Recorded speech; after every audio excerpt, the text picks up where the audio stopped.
I can't live without a man, the Apache girl whispered through bloodied lips as the rancher found her dying in the desert, but her desperate words would ignite a war that would test whether love could survive when two worlds collided. Stay with me until the end of this epic tale of survival, defiance, and forbidden love, and comment below with your city, so I can see how far this story travels across the world. The desert wind carried death that morning, hot and merciless across the alkali flats, where nothing should have lived. Elias Ward pulled his hat lower against the sun's hammer blow as he guided his mare through the sage and creosote, searching for the 3 head of cattle that had wandered from his ranch in the night. At 52, Elias had learned to read the desert's moods like scripture. Every shift in the wind, every shadow cast by rock and brush, every lie the heat told as it shimmered off the hardpan. But nothing had prepared him for what lay crumpled beneath the twisted arms of an ancient Joshua tree. At first, he thought it was a bundle of rags someone had discarded, maybe the remnants of a traveler's pack torn apart by coyotes. Then the bundle moved, just a twitch, barely perceptible, like a dying bird's last flutter. Elias dismounted, his boots crunching on the alkali crust, and as he drew closer, the truth hit him like a physical blow. It was a woman. She lay on her side, her long black hair matted with blood and sand, her deerskin dress torn and stained dark red. Raw welts crisscrossed her back where a whip had laid her open.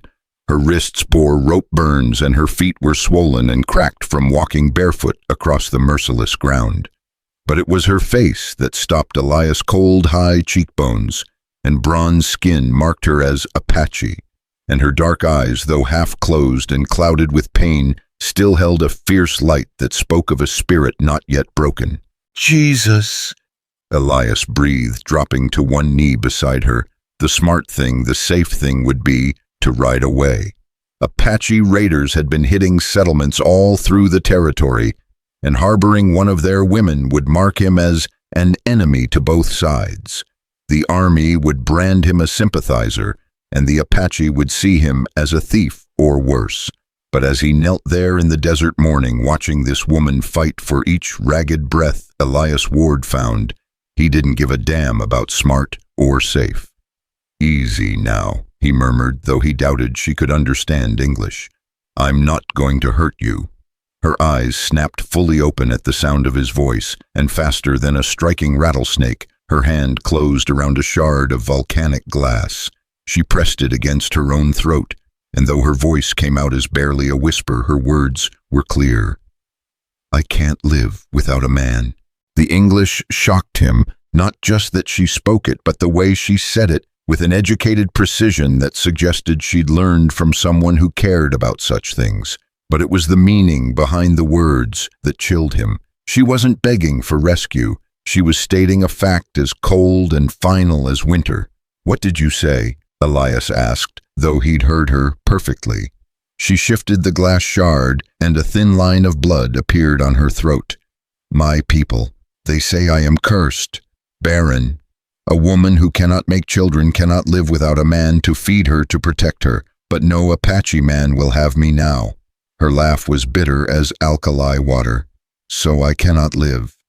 "That's horse shit," Elias said flatly, and the crude word seemed to surprise her enough that her grip on the glass loosened slightly. "Begging your pardon for the language, but that's the biggest load of horse shit I've heard since my neighbor claimed his fence line ran clear to Mexico."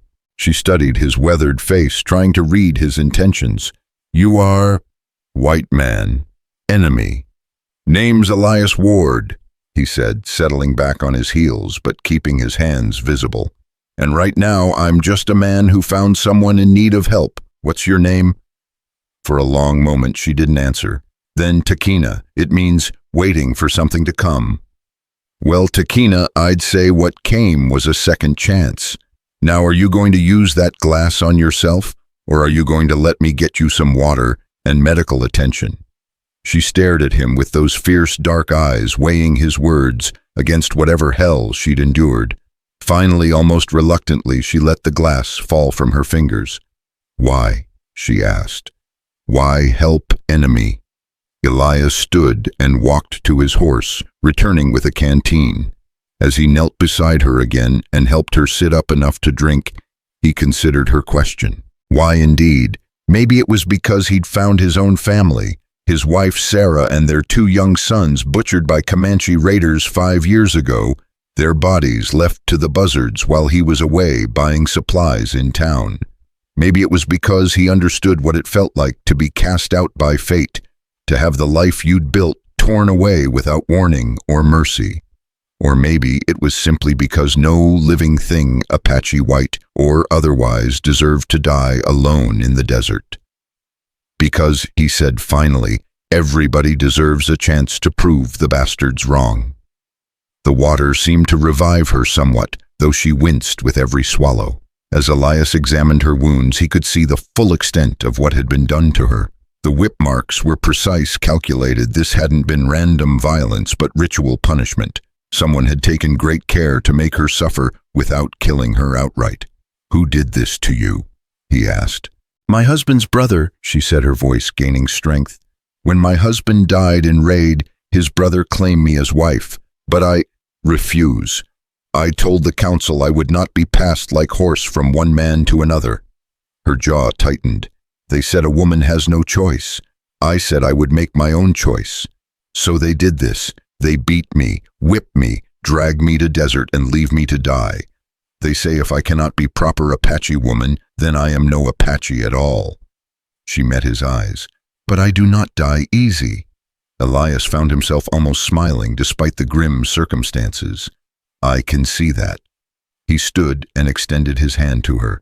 "Can you travel?" She looked at his outstretched palm as if it might contain a rattlesnake. "Where you take me, my ranch. It's about an hour's ride. I can tend those wounds properly. There get some food in you. And then you decide what comes next. But first, we keep you alive long enough to make that decision." After another long moment of consideration, she reached out and grasped his hand.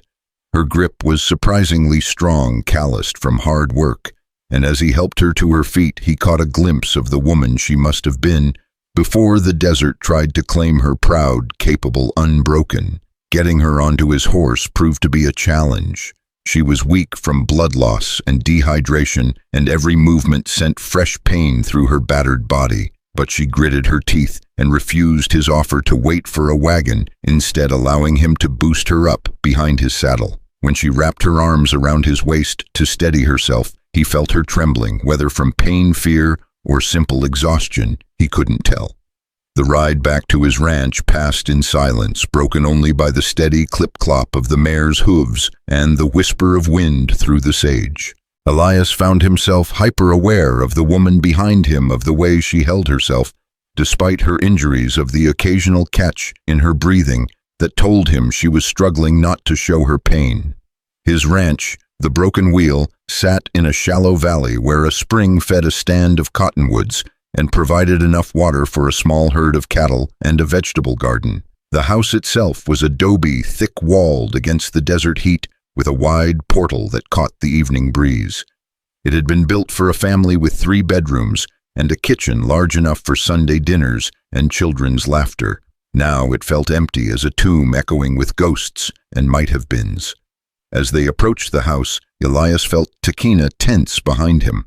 "Too quiet," she murmured. "It's just me here now," he said, though he didn't elaborate. Some stories were too painful to tell to strangers, even strangers you'd just saved from dying. He helped her down from the horse and half carried her to the portal, settling her on a bench in the shade while he fetched medical supplies. When he returned with a basin of clean water soap and strips of clean cloth, he found her examining the surroundings with the sharp eyes of someone who'd learned to assess threats quickly. "You live alone?" she asked. "For the past 5 years. He set the basin down and began cleaning the worst of her wounds. She flinched but didn't cry out. "Had a family once. They're gone now." She didn't press for details, and he was grateful. Instead, she studied the house, the corrals, the small garden where tomatoes and squash grew in defiance of the desert. "You build all this, most of it, My wife Sarah, she had ideas about the garden, said we needed to prove civilization could take root out here. He wrung out a cloth and continued his careful work. Guess she was right in a way. The garden's still growing. As he worked cleaning and bandaging her wounds, an odd kind of intimacy developed between them. She would occasionally hiss between her teeth when he hit a particularly tender spot, but otherwise remained stoically silent. For his part, Elias found himself moved by her quiet strength, by the way she endured pain without complaint. "These are deep," he said, examining the whip cuts across her back. "Going to need stitching on a couple of them." "I heal fast," she said. "Maybe so, but infection will kill you just as dead as bleeding out. You're going to have to trust me." She turned to look at him over her shoulder. "Why I should trust white man? Because this white man is the one keeping you alive right now." She considered this, then nodded slowly. "You have whiskey. For the stitches. For me, this going to hurt like son of bitch." Despite everything, Elias found himself chuckling. "I'll get the bottle." As the sun climbed toward its merciless zenith, Elias worked with the patience of a man who'd doctored wounded cattle and horses for most of his adult life. Takina sat rigid as carved stone, the whiskey helping dull the worst of the pain as he stitched the deepest cuts and applied salve to the others. When he was done, she looked like she'd been through a war which he supposed she had. "There," he said, tying off the last bandage. "That should hold you together for now, but you need rest, food, and time to heal." She stood carefully testing her mobility. Most of the stiffness would pass with time, but he could see she was still in considerable pain. "I cannot pay you," she said. "I didn't ask you to. Apache do not take charity. This isn't charity. This is one human being helping another. There's a difference." She frowned at this distinction, as if it were a concept she'd never encountered. "In my people's ways, debt must be paid." "Then help me with the ranch work when you're able. I can use an extra pair of hands. You would trust a Apache woman to work beside you." "I'd trust any woman tough enough to survive what you've been through." For the first time since he'd found her, something that might have been a smile flickered across her features. "You are strange, white man, Elias Ward." "So I've been told." He showed her to the spare bedroom, the one that had been meant for guests, but had stood empty since Sarah's death. It was simply furnished with a bed, a washstand, and a chest of drawers. But after the desert, it must have seemed like luxury. "Rest," he told her. "I'll bring you something to eat later." She sat heavily on the edge of the bed, and for the first time her composure cracked slightly. "Why you do this, truth?" Elias leaned against the doorframe, studying her face. In it, he saw something he recognized, the look of someone who'd lost everything and was trying to figure out how to keep going. Because he said finally, "We're both casualties of this goddamn war that never seems to end. Difference is, you're still fighting, and you are not." He was quiet for a long moment. "Haven't been much point in fighting when there's nothing left to fight for." "And now?" "Now, I don't know. Ask me again in a few days." He left her, then closing the door softly behind him. As he walked through his empty house, Elias found himself wondering what the hell he'd gotten himself into. Harboring an Apache woman was dangerous enough, but there was something about Takina, her fierce independence, her refusal to be broken, that stirred feelings he'd thought died with his family. Outside, he returned to his daily routine of checking the cattle-mending fence and tending the garden. But his mind kept drifting back to the woman resting in his spare room, to the way she'd looked at him when he'd offered help without asking for anything in return. It had been so long since he'd had another human being in his house that he'd forgotten how different it felt, how much less empty the silence seemed. As the afternoon wore on, he prepared a simple meal of beef stew and biscuits, food that would be easy on a stomach that had been empty too long. When he knocked on her door, she called for him to enter. He found her sitting by the window, looking out at the desert that had nearly claimed her life. She'd washed as best she could with the water from the washstand and though her hair was still tangled and her clothes torn, there was something different about her, a sense of alertness, of possibility. "Hungry?" he asked, setting the tray on the chest of drawers. She turned from the window, and he was struck by how the afternoon light caught the planes of her face, highlighting the strength in her features. "Smell good," she admitted. As she ate carefully at first, then, with increasing appetite, Elias found himself studying her more closely. She was probably in her mid-20s, though the hardships of frontier life made it difficult to tell. Her hands were calloused from work, her arms lean and strong. This was a woman who'd known labor, who'd pulled her weight in a world that demanded everything and gave little in return. "Tell me about your people," he said, settling into the room's single chair. "About what happened." She paused with the spoon halfway to her mouth. "Why you want to know? Because if I'm going to help you, I need to understand what we're up against." She resumed eating, but he could see her weighing his words, deciding how much to trust him with. "My band, we follow Chief Mangas," she said finally. "Good man, but old ways are strong. Woman is property first of father, then of husband's family if he dies." She met his eyes. "I never accept this." "That why you learned English? Missionary woman teach me when I was small girl. She say education make person free." Takina's laugh held no humor. She was wrong. Education only make you see the cage more clearly. "What was your husband like?" Her expression softened slightly. "Kie was different. He see me as person, not just woman, to make babies and tend fire. We choose each other, not arranged by families." The softness vanished. "But the bullets do not care if man is good or bad. White soldiers kill him in raid on supply train." "And then his brother claimed you Ijosini. He is war leader, respected warrior, but he see women as possessions to use." Her jaw tightened. "I tell him I will not be used. I will choose my own path." "So they exiled you?" "Worse. They declare me dead to the people. No Apache may speak my name, help me, or show me kindness. I am ghost, invisible." She set down the spoon, her appetite apparently gone. "But ghosts cannot die twice, so here I sit eating white man's stew." The matter-of-fact way she spoke of her ordeal struck Elias harder than any tears or anger would have. This was a woman who'd been systematically stripped of everything, family, tribe, identity, and yet she sat here planning her next move with the cool calculation of a survivor. "What will you do now?" he asked. "I do not know. Cannot go back to my people. Cannot go to other Apache bands. Word will spread that I am outcast. White settlements." She shrugged. "They shoot Apache women first? Ask questions? Never." "You could stay here." The words surprised him as much as they seemed to surprise her. He hadn't planned to say them, but now that they were out, he realized he meant them. "Here," she said, "with you. Ranch this size needs 2 people to run properly. I've been managing alone, but it's hard work for one man. You could earn your keep, save up some money, decide what you want to do with your life." She stared at him for a long moment. "You know what this mean, Apache woman living with white man. Both sides will call us traitors.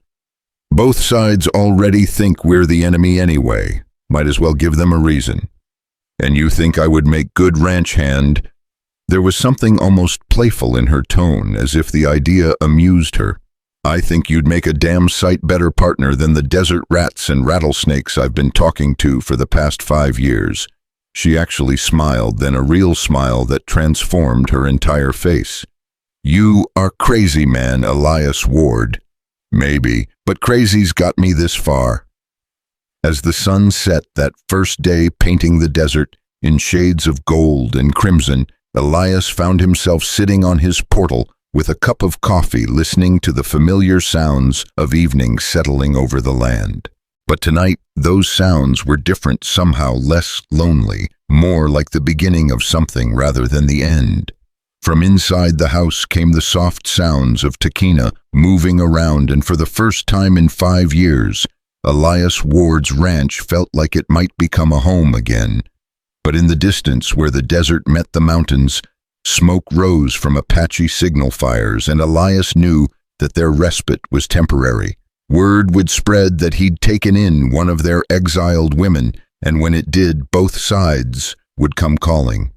The question was whether they'd be ready for what came next. As if reading his thoughts, Takina appeared in the doorway, silhouetted against the lamplight from within. "Cannot sleep," she said. "Join me," he offered, gesturing to the other chair on the portal. She settled beside him, and for a while they sat in comfortable silence, watching the stars appear in the darkening sky. "Thank you," she said, finally, so quietly he almost missed it. "For what?" "For seeing person, not just Apache, not just woman, not just problem to be solved." He nodded, understanding more than she probably realized. Sometimes that's all any of us need, someone to see us for who we really are instead of what the world expects us to be. And who are you really, Elias Ward? He considered the question as a coyote called somewhere in the darkness, its voice echoing off the canyon walls. "I'm a man who lost his family to this war and figured his life was over," he said. "But maybe I was wrong about that last part. Maybe we both were wrong about many things. Maybe so." As the night deepened around them, Elias felt something stirring in his chest that he'd thought was dead and buried with his wife and sons. It wasn't love, not yet, but it was possibility. Hope, the sense that tomorrow might hold something other than another day of merely surviving. Beside him, Takina sat straight and alert. Despite her injuries, her eyes scanning the desert horizon with the wariness of someone who'd learned that danger could come from any direction at any time. But there was something else in her posture too, a sense of belonging, as if for the first time in longer than she could remember, she'd found a place where she could simply be herself. Neither of them spoke of the challenges that lay ahead, of the inevitable confrontation with her people, or the judgment of his.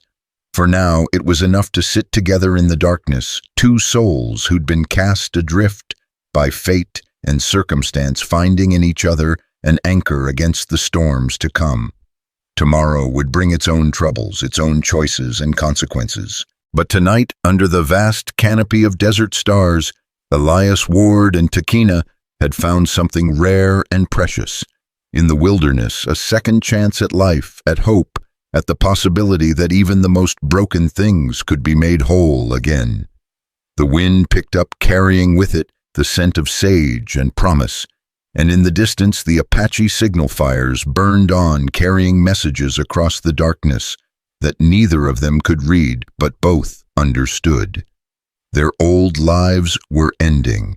Something new was about to begin. The first test of their fragile partnership came 3 days later, when the morning sun revealed fresh horse tracks circling the ranch like predators sizing up their prey.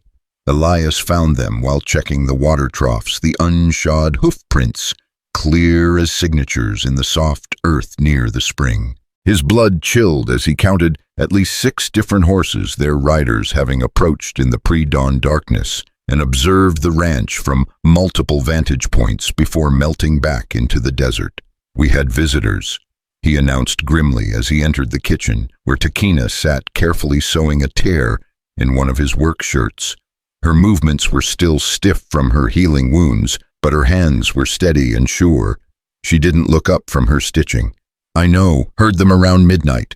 Why didn't you wake me? Because if they meant to kill us, we would already be dead."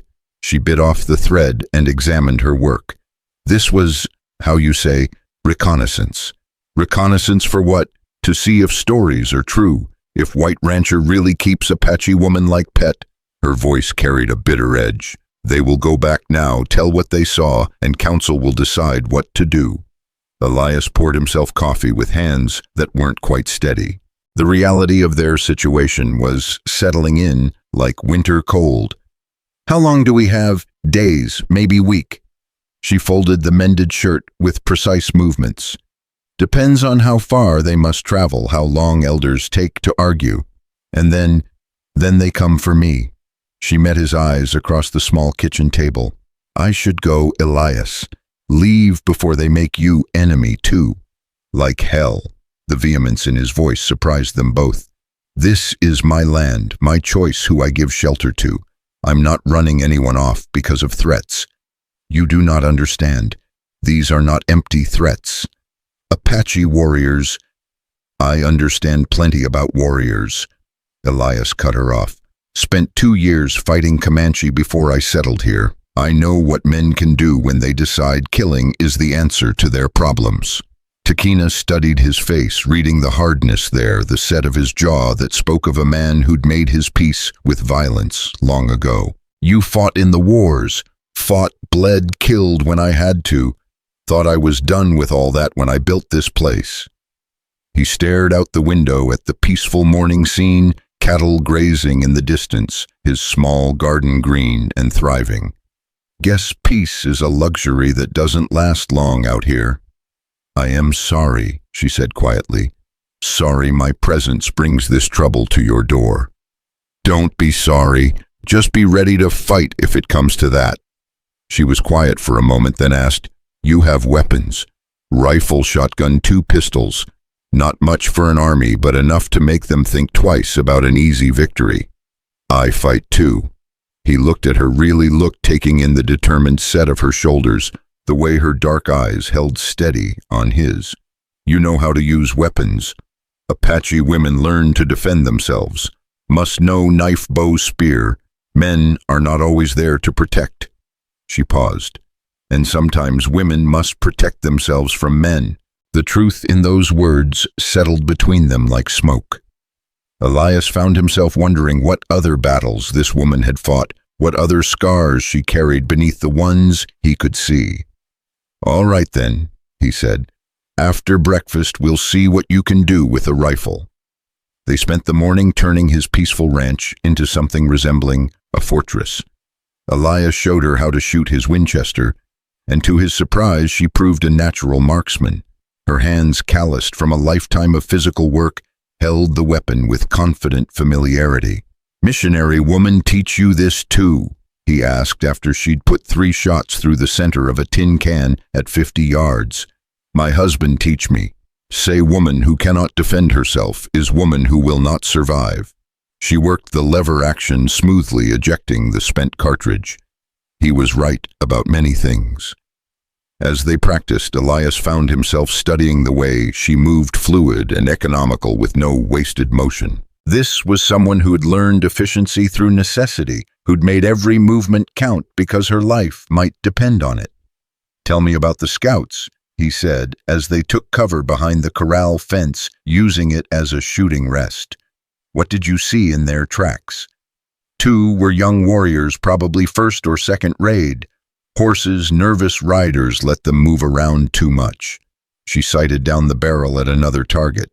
Other 4 were experienced, older men. 1 might have been war chief.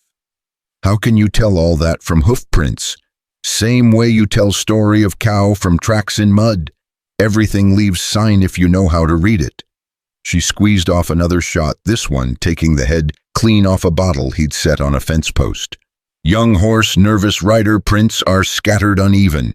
Old warrior on experienced war horse prints are straight, purposeful, placed where they will leave least sign." Elias felt a grudging admiration for her skills. This woman was far more than the broken exile he'd found in the desert. She was a trained fighter, a survivor who'd learned to read the world around her like a book written in dust and shadow. "What else can you tell me about them?" "They came from northeast, probably from winter camp in Dragoon Mountains. 6 riders, but horses carried supplies for longer journey, so they came far to see us." She lowered the rifle and turned to face him. "This was not casual scouting, Elias. Someone sent them specifically to watch us." The implications of that sent a chill down his spine. "Someone who knows you're here." "Yes, and someone who cares enough to send war party to investigate." That afternoon, as they worked together reinforcing the ranch's defenses, Takina began to open up about her past. It started with small comments as they moved furniture to block windows, observations about Apache tactics and the way war parties operated. But gradually, as the day wore on, she revealed more about the life she'd lost. "My husband Kie, he was different from other Apache men," she said as they arranged water barrels inside the house. "He believed women should have voices in council decisions, should be more than just makers of babies and cookers of food." Sounds like a smart man. Too smart, maybe. Other warriors say he was becoming too much like white man, forgetting Apache ways. She hefted another barrel with surprising strength. "But he see that old ways were not working anymore. White soldiers have better weapons, more men. Apache must change or die." What did he want to change? Everything. Way we fight, way we live, way we treat our own people. She paused in her work, staring out at the desert. "He say Apache women are strongest of all people. We bear children in wilderness. We keep family alive when men are away fighting. We know plants that heal and feed. Why should such strong people have no say in future of the band?" Elias found himself nodding. He'd known women on the frontier who could outwork, outshoot, and outsmart most of the men he'd met. His own Sarah had been tough as rawhide when she needed to be gentle as spring rain when gentleness was called for. Sounds like he married the right woman for those kinds of ideas. Maybe, or maybe he married wrong woman, and that is why he is dead. The bitterness in her voice was sharp enough to cut glass. "If I had been proper Apache wife, stayed home, tended, fire, made no trouble. Maybe he would not have felt need to prove his ideas were right. Maybe he would not have taken risks that got him killed." "That's horseshit, and you know it." She whirled on him, eyes flashing with anger. "You did not know him. You do not know." "I know guilt when I hear it," Elias said firmly. "I know what it sounds like when someone blames themselves for something that wasn't their fault." He set down the barrel he'd been moving and faced her squarely. "Your husband died because there's a war going on, not because he married a woman with backbone." "How you know?" The anger in her voice was tinged with something that might have been desperation. "How you know is not my fault. Because I blamed myself for my family's death for 3 years before I realized I was driving myself crazy with what-ifs and maybes." The admission came out harder than he'd intended, carrying with it the weight of old pain. "Sarah and the boys died because I wasn't there to protect them. Spent every day for years wondering what would have happened if I'd stayed home that day, if I'd taken them with me to town, if I'd done 100 different things." Takina had gone very still, watching his face as he spoke. "And you know what I finally figured out," he continued. "All that guilt wasn't about them. It was about me feeling sorry for myself, wanting someone to blame because the truth was too hard to accept." "What truth?" "That sometimes bad things happen to good people and there's not a damn thing you can do about it. That the only choice you get is whether you let it destroy you or whether you find a way to keep living." They stood there in the afternoon heat, two people who'd lost everything they'd cared about, sharing the kind of painful honesty that only comes to those who've been stripped down to their essential selves. "How you keep living?" she asked finally. "Day by day, hour by hour, if I had to." He picked up his barrel and resumed working, and now by helping someone else do the same thing. That evening, as they sat on the portal watching another spectacular desert sunset, the conversation turned to more practical matters. "If they come," Takina said, "what is your plan?" "Depends on what they want. If they're here to talk, we'll talk.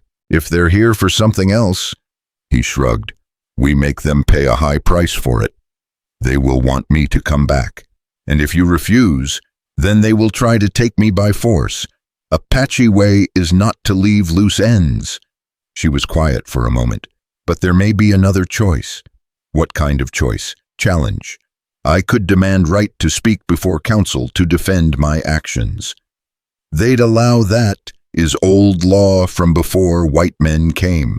Any Apache may demand council hearing if they believe they have been wronged." She turned to look at him. "But is dangerous. If council decides against me, punishment could be worse than exile." "How much worse?" "Death." The single word hung in the air between them like a vulture circling overhead. Elias found himself studying her profile in the fading light, the strong line of her jaw, the way she held herself, despite the fear he could see in her eyes. "And if you win, then I am free to make my own choices. Free to live where I want, with whom I want." She met his gaze. "Free to stay here if you still want me." The simple statement hit him harder than he'd expected. Somewhere in the past few days, without him quite realizing it, the idea of her leaving had become unthinkable. She'd brought something to his ranch, to his life, that he'd thought was lost forever. Purpose, companionship, the sense that he was more than just a man waiting to die. "I want you to stay," he said, the words coming out rougher than he'd intended. "But not if it means you'll get yourself killed, proving a point. Everything is risk now, Elias. Staying, going, fighting, hiding, all have dangers." She stood and moved to the portal's edge, staring out at the darkening desert. "But for first time in long time, I have reason to take risk." "What reason?" She turned back to him, and in the lamplight from the house, her face was beautiful in a way that made his chest tighten. "I have found place where I am not just Apache woman or white man's burden. I am just me. Takina, who can shoot straight, work hard, speak her mind." She paused. "I have found partner who sees me as equal, not possession." The word partner resonated between them, carrying implications neither of them was quite ready to name, but the meaning was clear enough. They had become something together that neither had been alone. "Then we'd better make damn sure you survive long enough to enjoy it," Elias said. Over the next several days, they fell into a routine that felt surprisingly natural. Mornings were spent on ranch work, checking cattle, mending fence, tending the garden. Takina proved to be everything Elias had hoped for, in a partner strong and capable, with an intuitive understanding of livestock and land management that surprised him. "Apache know cattle too," she explained one morning as she expertly sorted a small group of steers that had gotten mixed in with the breeding cows. "We take many from Mexican ranches in raids. Must know how to handle them." "Steal them, you mean?" "Is war," she said matter-of-factly. "In war, you take what you need from enemy to survive." He couldn't argue with that logic, though it reminded him of the complex moral landscape they were navigating. To many whites, Takina would always be one of the enemy, regardless of the circumstances that had brought her to his ranch. To her own people, she was now a traitor for accepting help from a white man. Afternoons were spent preparing for the confrontation they both knew was coming. They practiced shooting, worked out defensive positions around the ranch buildings, and discussed tactics. Takina's knowledge of Apache fighting methods proved invaluable. "They will not attack in daylight," she explained, as they reinforced the shutters on the house. "Apache prefer dawn or dusk, when light makes targets hard to see clearly." "What about at night? Possible, but not likely. Apache believe spirits of dead cannot find their way to afterlife if killed in darkness. Most warriors avoid night fighting unless desperate." Evenings were the best time when the work was done and they could sit together on the portal, sharing stories and gradually learning about each other's worlds. It was during these conversations that Elias began to understand the depth of the cultural chasm Takina was trying to bridge. "White people, you have strange ideas about land," she said one evening as they watched stars appear in the darkening sky. "You think you can own piece of earth, draw lines on paper, and say, 'This is mine, no one else can use.' How is that different from Apache territory? Apache territory is place where we hunt, where we make camp, where our ancestors are buried. Is part of us and we are part of it, but we do not think we own it like white man owns horse or gun." She gestured toward the desert stretching away in all directions. "Land was here before us, will be here after we are gone. We are just visitors. But you fight to defend it. We fight to keep our way of life, to protect our people. If white soldiers leave us alone, we leave them alone. But they want all land, want Apache to disappear or become like white men." Her voice hardened. "Some things are worth fighting for, even if fight cannot be won." These philosophical discussions revealed a mind that was both practical and deeply thoughtful. Takina had clearly spent considerable time contemplating the larger forces that were reshaping the world around them, and her insights often surprised him with their clarity. "You think there will ever be peace between Apache and whites?" he asked one night. "Not peace like you mean," she replied. "Too much blood, too much anger on both sides. But maybe understanding. Maybe some whites and some Apache learn to see each other as people instead of enemies. Is that what we're doing here, learning to see each other as people?" She was quiet for so long he thought she wasn't going to answer. When she finally spoke, her voice was soft. "I think we already have." It was during their second week together that the crisis Elias had been dreading finally arrived, though not in the form he'd expected. He was working in the corral with a young horse when Takina came running from the house, her face pale with alarm. "Riders coming," she said breathlessly. "From the south, white men." Elias dropped the lead rope and reached for the rifle he'd taken to keeping nearby. "How many team?" "6, maybe 7, moving fast." They took positions at the house, watching as a dust cloud resolved into a group of hard-riding men. As they drew closer, Elias recognized the leader, Tom Bradley, a local rancher whose spread lay about 20 miles to the southeast. Bradley was a decent enough man under normal circumstances, but the war had hardened. Everyone made them suspicious of neighbors and quick to see enemies everywhere. The riders pulled up in the ranch yard in a cloud of dust and sweat, their horses lathered from hard travel. Bradley dismounted and approached the house, his hand resting on his sidearm. "Elias," he called out, "need to talk to you." "Tom." Elias stepped out onto the portal, keeping his rifle visible but not directly threatening. "What brings you out this way?" "Think you know." Bradley's eyes flicked to the house where Takina had positioned herself at a window. "Word's going around you got yourself an Apache woman." "Word travels fast." "Fast enough. Question is, what you planning to do about it?" "About what exactly?" "About harboring the enemy Elias." "Jesus Christ. What do you think?" Bradley's voice was rising, the strain of the ride, and whatever had driven him here bleeding through his attempted diplomacy. "We got Apache raids hitting spreads all through the territory, and you're playing house with one of them." "The woman is no threat to anyone." "The hell she ain't. They're all threats, Elias. Every damn one of them." Bradley stepped closer, and behind him, his men shifted restlessly in their saddles. "My brother's place got hit 3 days ago, burned out completely, stock run off, and Jake barely escaped with his life." Elias felt his stomach tighten. He knew Jake Bradley, a young man with a wife and baby, trying to scratch out a living on marginal land. "Jake, all right. Alive, but that's about all. Lost everything he worked 5 years to build." Bradley's face was flushed with anger and heat. "And here you are giving comfort to the enemy. This woman had nothing to do with your brother's troubles. How the hell do you know? How do you know she ain't been passing information telling them which places are easy targets?" Bradley's hand had moved closer to his gun. "How do you know this whole thing ain't some kind of Apache trick?" From inside the house, Takina spoke in a clear, carrying voice. "Because if it were trick, you would all be dead already." The blunt statement sent a ripple of tension through Bradley's men. Several of them reached for their weapons before their leader held up a restraining hand. "That's supposed to be comforting," Bradley called toward the house. "It is truth," Takina replied. "If I wanted white men dead, I would not need tricks. I would just wait for you to make mistakes, and you would kill yourselves." Despite the tension, Elias found himself almost smiling. Takina had a way of cutting straight to the heart of things that was both admirable and occasionally terrifying.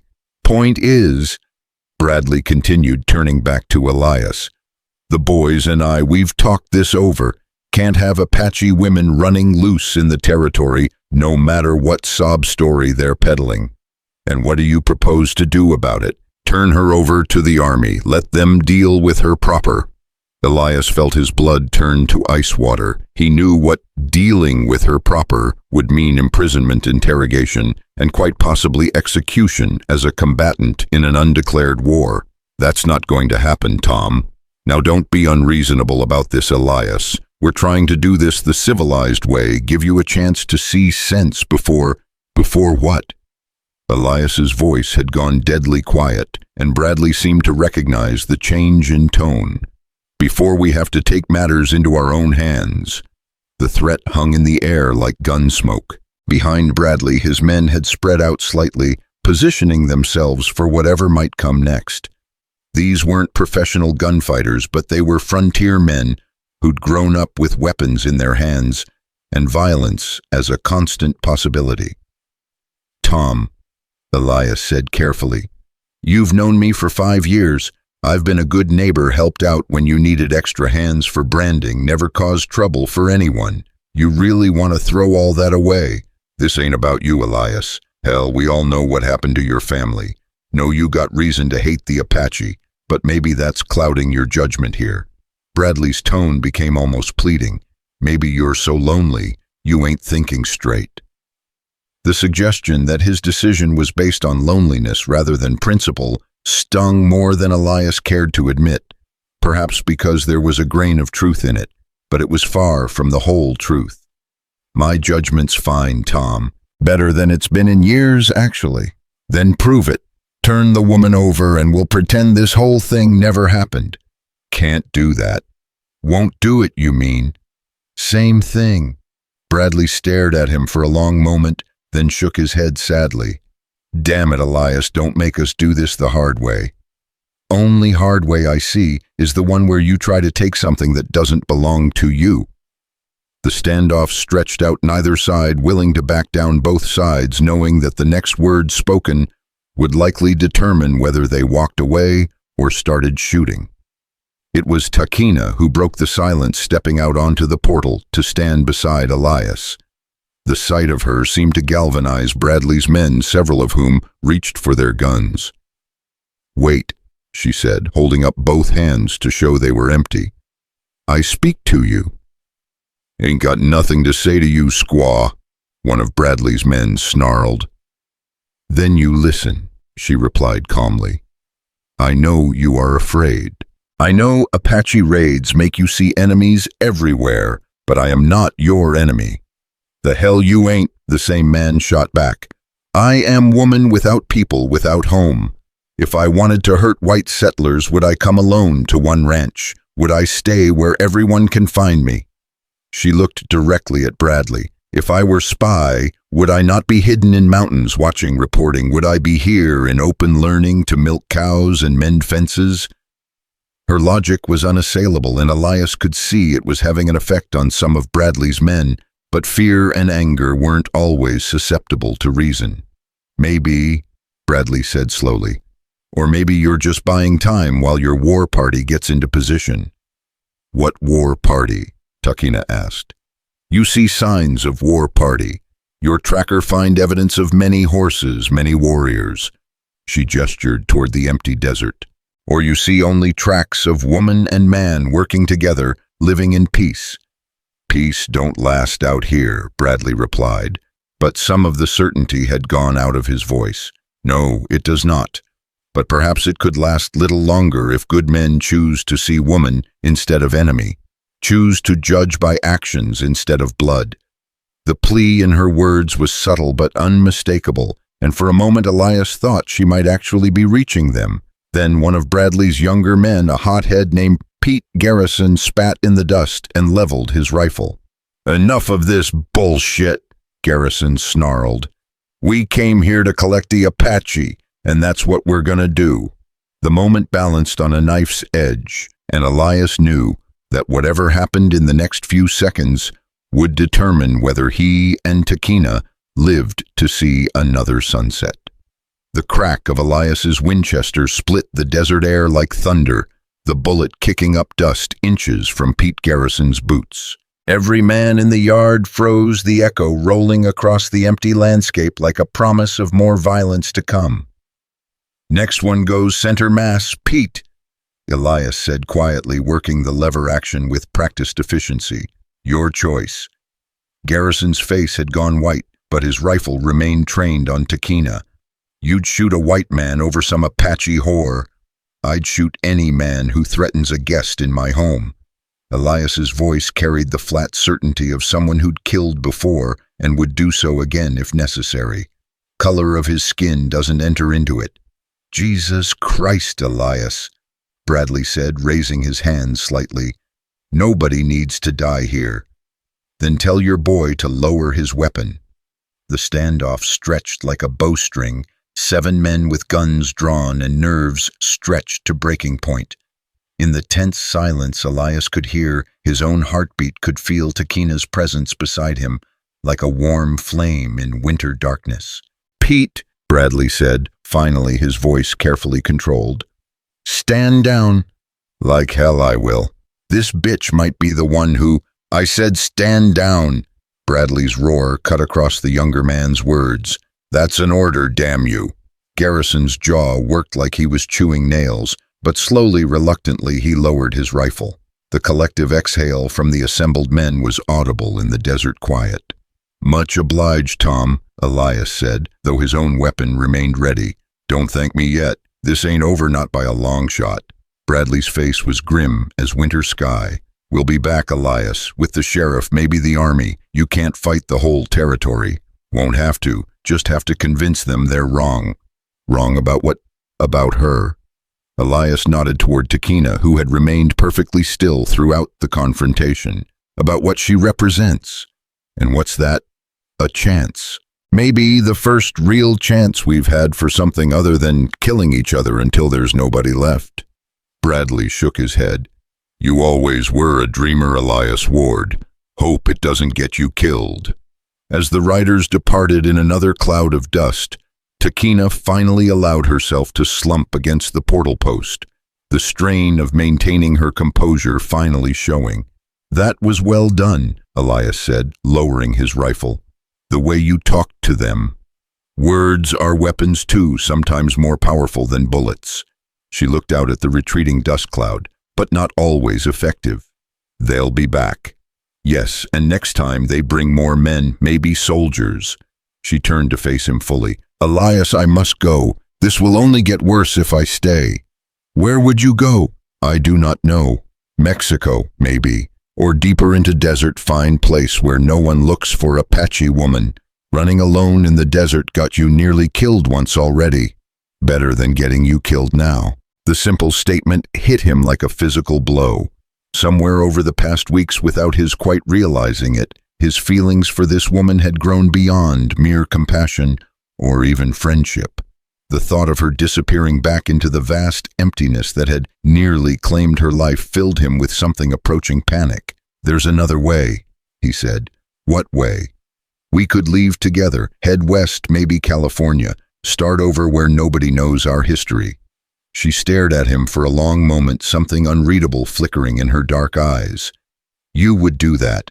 Leave your ranch, your life here? What life?" The words came out harsher than he'd intended, carrying with them the weight of 5 years of isolation and grief.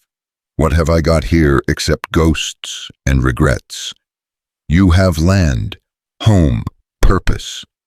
I have dirt and buildings and cattle that'll die without me to tend them." He gestured towards the house, the corrals, the small oasis of civilization he'd carved from the wilderness. "None of it matters if there's nobody to share it with. And you think I am someone worth sharing with?" The vulnerability in her voice caught him off guard. Here was a woman who'd faced down armed men without flinching, who'd survived exile and abandonment with her spirit intact, yet she seemed genuinely uncertain of her own worth. "I think you're the first person in 5 years who's made me remember what it feels like to be alive instead of just existing." The confession hung between them in the desert heat, and for a moment neither spoke. Then Takina moved closer, close enough that he could see the flecks of gold in her brown eyes, could smell the scent of sage and sunlight that seemed to cling to her hair. "If we run, we will always be running," she said quietly. "Always looking over shoulders, always afraid. If we stay, we'll be fighting a war we can't win. Maybe, or maybe we find third choice. What third choice? We make them come to us on our terms, our ground. Her voice had taken on a new tone, harder and more determined. We force them to see that we are not what they think we are. How? By surviving, by proving that Apache woman and white man can live in peace, can build something good together. She moved closer, still close enough now that he could feel the warmth of her skin in the cooling evening air. By showing them that there is another way. That's a hell of a gamble, Takina. Everything worth having is gamble. Question is whether prize is worth the risk. And you think it is. I think I have found something here I did not know I was looking for. Her hand found his calloused palm against calloused palm. I think maybe you have too. The simple touch sent electricity through him, awakening feelings he'd thought buried with his wife and children. But this was different from what he'd felt for Sarah, less innocent perhaps, but no less powerful. This was the love of two people who'd been stripped down to their essential selves, who'd found in each other not just companionship but completion.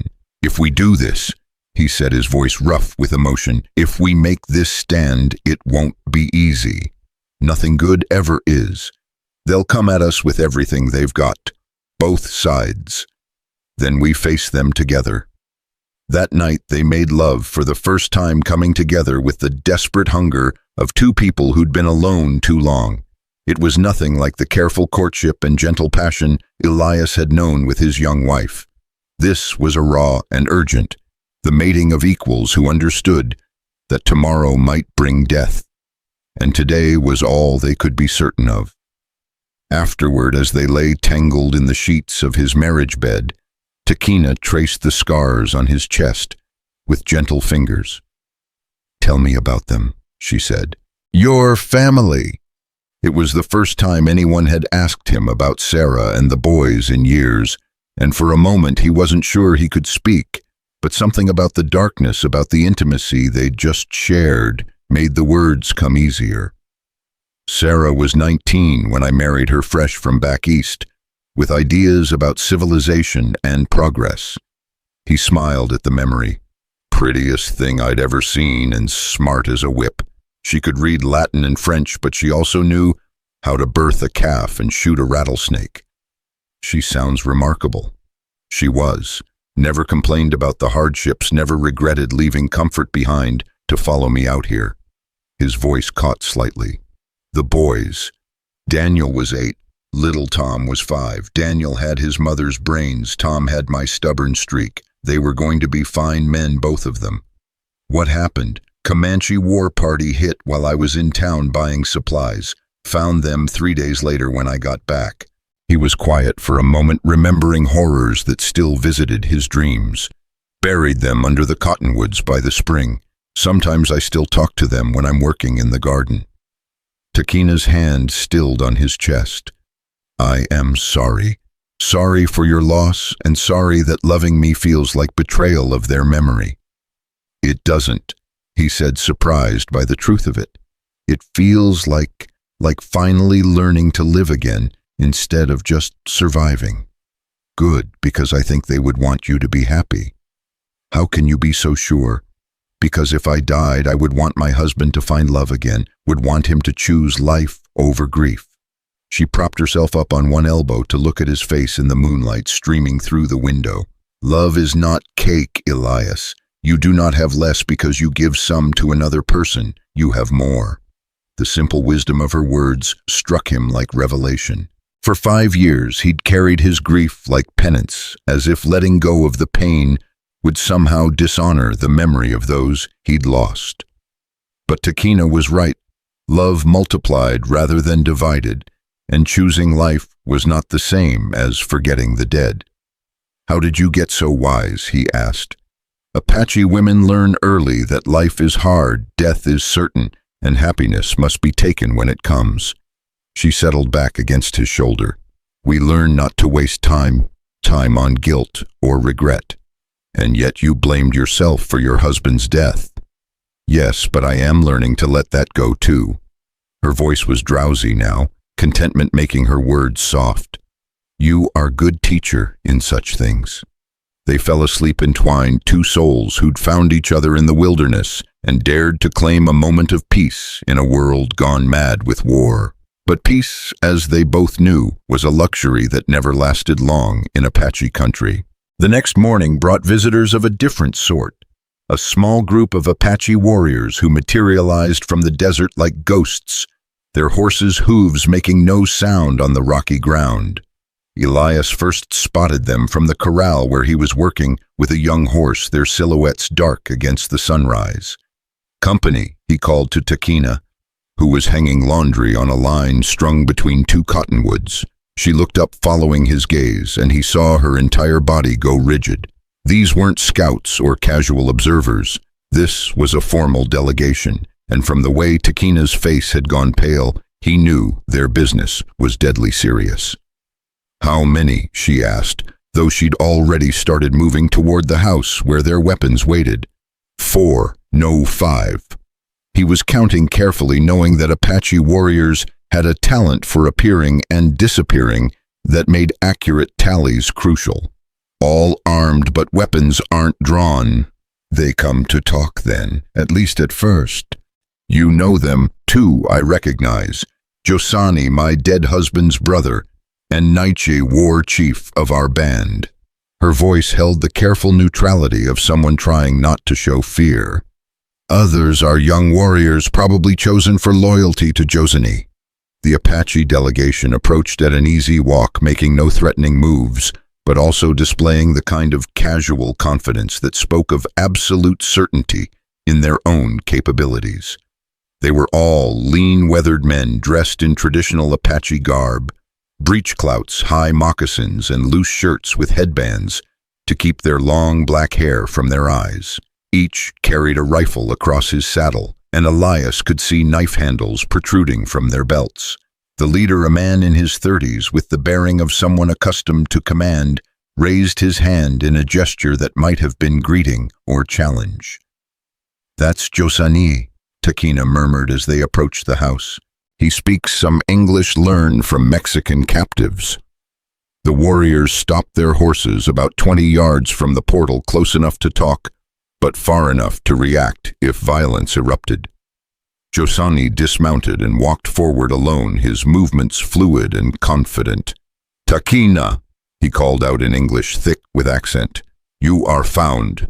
She stepped out onto the portal, and Elias noticed she'd positioned herself so that she could dive for cover behind the adobe wall if needed. Her voice when she answered was steady, giving no sign of the tension he could feel radiating from her.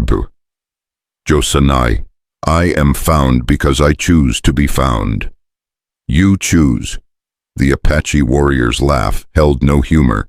"You have no choices, woman. You are dead to the people, cast out, forgotten. And yet here you are, speaking to dead woman." Josani's face darkened at her defiance. "I speak to ghost who must be laid to rest. Speak plainly, brother of my husband. What brings you to this place?" "Council has decided. You have shamed the people enough with this arrangement." His eyes flicked to Elias, and the contempt in them was unmistakable. "You will return with us, face judgment for your crimes." "What crimes?" "Lying with enemy, betraying Apache ways, bringing dishonor to your dead husband's memory." Josani took a step closer, and his voice rose with the fervor of righteous anger. "Did you think we would not learn of your shame? Did you think whispers would not reach the mountains? I have done nothing shameful. You live as wife to white man. I live as I choose to live, as free woman, not as property to be traded between brothers." The exchange was growing heated, and Elias could see the other warriors growing restless. Their leader, the one Takina had identified as Nietzsche, remained mounted, but his hand had drifted to his rifle stock. "There is no such thing as free woman," Josani snarled. "There are only women who know their place, and women who must be taught it. And who will teach me you?" Takina's voice carried a cutting edge that made Elias wince. "The man who would claim me like horse, who would force me to his bed, whether I wished it or not. I am your husband's brother, it is my right. Your right died with him." The shouted exchange echoed across the desert, and Elias could see that they'd reached a critical point. Apache culture, as he understood it, placed enormous importance on family honor and obligation. For Takina to reject her brother-in-law's claim was more than personal defiance. It was a challenge to the entire social order. Josani's face had gone dark with rage, and when he spoke again, his words came out in rapid Apache that Elias couldn't understand, but whose meaning was unmistakable from the tone. Takina's response was equally heated, her voice rising to match his. The argument continued for several minutes, both sides hurling what sounded like accusations and counter-accusations in their native tongue. Finally, Naichi spoke sharply from his position on horseback, silencing both of them. "Enough," he said in heavily accented English. "We did not come here to listen to women argue like children." Takina whirled on him, her eyes blazing. "Then why did you come, war chief?" "To bring you home, to restore honor to your family." Naichi's voice was calm, but there was steel underneath it. "Council has spoken, you will return. And if I refuse, then you will be taken." The threat hung in the morning air, like smoke from a distant fire. Elias found his hand drifting toward his rifle, knowing that whatever happened next would likely determine whether they lived to see another day. "There is another way," Takina said finally, her voice carefully controlled. "What way?" "Challenge. I invoke the old law, the right to speak before full council in my own defense." The effect of her words on the Apache warriors was immediate and dramatic. Even Naichi straightened in his saddle, and Josani took a step backward as if she'd struck him. "You dare!" Josani hissed. "You dare invoke sacred law! It is my right as daughter of the people." "You have no rights. You are dead to us. Then how can dead woman invoke sacred law?" Her logic was unassailable, and Elias could see it had struck home. "If I am truly dead, then my words have no power. But if my words have power to invoke challenge, then I am not dead." Naichi and Josani exchanged glances, clearly caught off guard by her maneuver. The right of challenge was apparently older and more fundamental than the exile that had cast her out, and they seemed unsure how to respond. "Council will never hear you," Josani said finally. "You are outcast, shamed, worthless. Then council will refuse challenge, and that refusal will be heard by all the people. They will know that their leaders fear the words of one small woman." Takina stepped forward, and Elias was struck by her regal bearing, the way she seemed to grow taller and more formidable as the confrontation intensified. "Is that the legacy you want, brother of my husband, to be remembered as man who was afraid to let woman speak?" The psychological warfare was masterful, Elias realized. She was using their own concepts of honor and courage against them, making it impossible for them to refuse without losing face. Naichi spoke in rapid Apache to his companions, clearly consulting with them about this unexpected development. The conversation was heated but brief, and when it ended, the war chief turned back to Takina with visible reluctance. "Council will hear your challenge," he said finally. "But know this, if you lose, punishment will be severe, more severe than simple exile." "I understand." "Death, woman. They will vote for death. Then I will die knowing I fought for right to choose my own path." Takina's voice was steady, betraying no hint of the fear Elias knew she must be feeling. "When does council convene?" 3 days, in Canyon of the Painted Rocks, where our fathers held council before white men came to this land. Naichi gathered his reins, preparing to depart. "You will come alone." "No," Elias said, speaking for the first time since the confrontation began. "She won't." Every Apache eye turned to him, and he felt the weight of their attention like a physical force. But he stood his ground, moving to stand beside Takina in a gesture that was unmistakably protective. "White man has no voice in Apache business," Josani snarled. "This white man does if Apache business concerns the woman he loves." The admission surprised him almost as much as it seemed to surprise the warriors. But once the words were out, he found they felt right true in a way that resonated in his chest like a struck bell. "You love?" Nietzsche asked, and there was something almost curious in his voice. "Yes." "And you, woman?" The war chief's attention turned back to Takina. "You love this white man?" Takina was quiet for a moment, and Elias found himself holding his breath. They'd shared passion and companionship, had found in each other something that filled the emptiness left by their respective losses. But love, that was a word neither had spoken aloud. "Yes," she said finally, and the single word carried more weight than any elaborate declaration. "I love him." "Then he may come," Nietzsche said, and the decision seemed to surprise his companions as much as it surprised Elias. "If Apache woman chooses white man as husband, then white man has right to stand with her before council." "Husband?" Takina looked at Elias with something that might have been amusement. "Did I miss wedding ceremony? In the eyes of the people, you are husband and wife," Nietzsche explained. "You share bed, share work, share protection of each other. What else is marriage but this?" The simple definition struck Elias as more profound than any elaborate ceremony. In the essential ways that mattered, he and Takina had indeed become husband and wife, bound together by choice and circumstance, and something deeper than mere legal formality. "Very well," Takina said. "We will come together." 3 days, Nietzsche repeated. "Canyon of painted rocks, when sun reaches center of sky." He paused, and his next words carried the weight of prophecy. "Come prepared to die, both of you. Council will not be merciful to those who defy the old ways."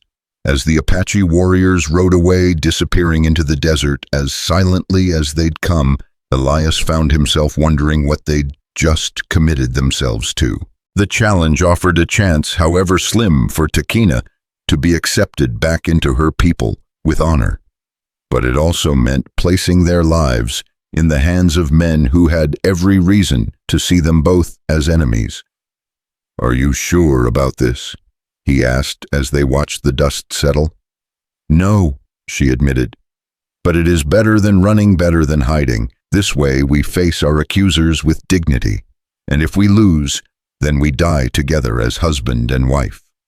She turned to face him fully, and he saw no fear in her eyes, only resolve. "Is not so bad a way to end, I think." Looking at her standing there in the morning light, proud, beautiful, unbroken, despite everything the world had thrown at her, Elias found himself agreeing. There were worse fates than dying beside someone you loved, fighting for the right to build a life together. But as he pulled her into his arms, holding her close against the uncertainty of what lay ahead, he silently vowed that it wouldn't come to that. Somehow, some way, they would find a path through the maze of hatred and tradition that trapped them both. They had 3 days to prepare for the fight of their lives, 3 days to get ready to stand before Apache Council and argue for something that had never existed before, the right of love to transcend the boundaries of race and culture and tribal law. It was, he knew, probably impossible. But then again, so had been finding love again after 5 years of grief and loneliness. So had been the simple act of two people from different worlds learning to trust each other enough to build something together. If they could accomplish those impossibilities, perhaps they could manage one more. The canyon of painted rocks lay 2 days' hard ride northeast of the ranch, carved deep into red sandstone cliffs that rose like cathedral walls toward the endless sky. Ancient Apache artists had covered the stone faces with pictographs, telling stories older than memory hunting scenes, spirit visions, and the endless cycle of war and peace that had defined their people for generations beyond counting. As Elias and Takina approached the sacred place on the morning of the 3rd day, he could see smoke rising from cooking fires scattered throughout the canyon floor. Word of the challenge had spread, and it seemed half the Apache nation had come to witness this unprecedented confrontation between old ways and new possibilities. "How many?" he asked quietly as they guided their horses down a narrow trail that switchbacked through the canyon walls. "More than I expected." Takina admitted, her voice tight with tension. Maybe 200 people, maybe more. Warriors, elders, women, children, whole bands have come. That good or bad for us? I do not know. More witnesses means council cannot make decision in secret, cannot claim later that different words were spoken. But it also means more pressure to uphold traditional judgment. She paused, studying the camps spread below them, and more people to see us die if things go badly. The trail leveled out as they reached the canyon floor, and immediately Elias felt the weight of hundreds of eyes upon them. Conversations stopped mid-sentence as they passed. Children stopped their play to stare, and warriors turned from their weapon tending to watch the white man and the outcast woman ride deeper into their sacred space. The silence was oppressive, broken only by the clip-clop of their horses' hooves on stone and the distant cry of a hawk circling high overhead. Elias had been in hostile territory before, had ridden through Comanche camps and Mexican villages, where every face held the promise of violence, but this felt different. This wasn't just enemy territory. This was a place where the very stones seemed to whisper of ancient laws and older justice. There, Takina said, nodding toward a natural amphitheater where the canyon walls curved inward to create a semicircular space. Council will meet there when sun reaches center of sky. Already elders were gathering in the sacred space, old men with faces like weathered leather and eyes that had seen the world change from the free-roaming days of their youth to the confined reality of reservation life and endless war. They sat in careful arrangement according to status and age, the most senior positioned closest to a natural rock shelf that would serve as the speaker's platform. "Recognize any of them?" Elias asked. "Most of them. Gray Wolf there with the white hair, he is eldest, probably 90 summers. Very traditional, very rigid in thinking." She pointed to another figure, and Cloud Walker, the one with scars on his face. He was war leader before Nietzsche lost 3 sons to white soldiers, not likely to be sympathetic to our cause. "Any friends in that bunch?" "Perhaps. Broken Arrow there by the painted wall, he was friend to my husband, helped us when we wished to marry for love instead of arrangement." Her voice carried a note of hope. "An old white dove, the woman sitting apart. She was midwife at my birth, taught me herb lore when I was small girl. She might remember kindness when others remember only law." As the morning wore on, more and more people arrived until the entire canyon floor was dotted with camps and cooking fires. The atmosphere was tense but controlled, like the moment before a thunderstorm when the air itself seems to hold its breath. Elias and Takina made their own small camp, at the edge of the gathering, close enough to participate but far enough away to avoid immediate confrontation. As they unsaddled their horses and prepared a simple meal, people continued to stare, though most kept their distance. "Feels like being animals in a cage," Elias muttered as he built a small fire. "In a way, we are," Takina replied. "Curiosities to be examined, judged, disposed of according to ancient rules." She knelt beside the fire, feeding it small pieces of dried wood. "But we are also something new, something they have not seen before. That gives us power if we know how to use it."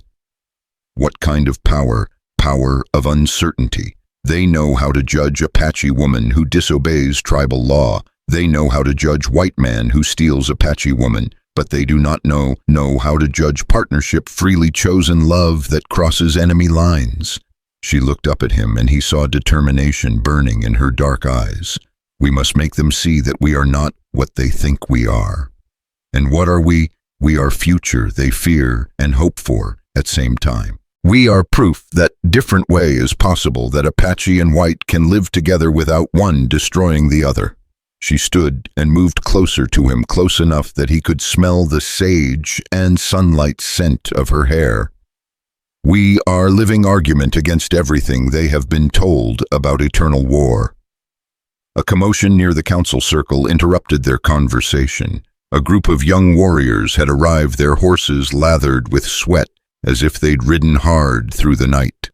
Their leader, a man Elias didn't recognize, was speaking rapidly to the elders, gesturing toward the canyon entrance as if describing events of great importance. "What's happening?" he asked. Takina was listening intently, straining to catch words from the animated discussion. "News from the south," she said finally. "Another raid, another ranch attacked, family killed, cattle stolen." Her face had gone pale. "White soldiers are massing for retaliation, preparing for major campaign against Apache bands." The implications hit Elias like a physical blow. If the army was planning a major offensive, this council would be meeting in the shadow of approaching war. That would make the elders even less likely to show mercy to anyone who might be seen as collaborating with the enemy. "Does this change anything?" he asked. "Everything. Nothing." Takina shook her head, frustration clear in her voice. "Makes our choice seem either more dangerous or more necessary, depending on how you look at it." "How do you look at it?"